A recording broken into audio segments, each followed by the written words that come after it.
ஒரு விவசாயினுடைய மகனுக்கு போய் பொண்ணு பார்த்தா 15 ஏக்கர் நிலம் இருக்குது, 20 ஏக்கர் நிலம் இருக்குது, டிராக்டர் இருக்குது, லாரி இருக்குது, கார் இருக்குது, என்ன வேணாலும் நீங்கள் சொல்லுங்கள்.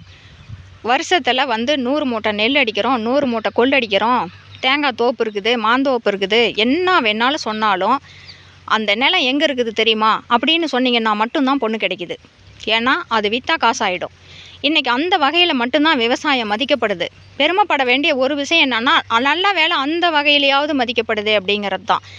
அரசியல்வாதிகளோ அல்லது கால் சென்டரில் ஒர்க் பண்ணுறவங்களோ, பெரிய பெரிய ஆளுங்க, எந்த போஸ்டிங்கில் இருக்கிறவங்களும் இன்றைக்கி நிலத்து மேலே தன்னுடைய பணத்தை கொண்டு வந்து போட நிலத்தினுடைய மதிப்பு அதிகரிக்கத்தான் விவசாயி அப்படிங்கிறவனுடைய மதிப்பே அதிகரிச்சிட்டு இருக்குது.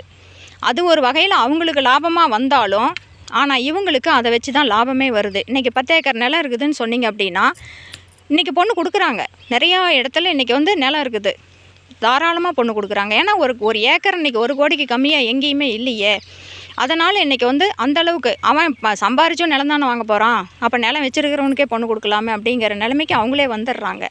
இன்றைக்கி விவசாய நிலங்கள் மதிப்பு அதிகரிக்கிறது ஒன்றும் தப்பே கிடையாது.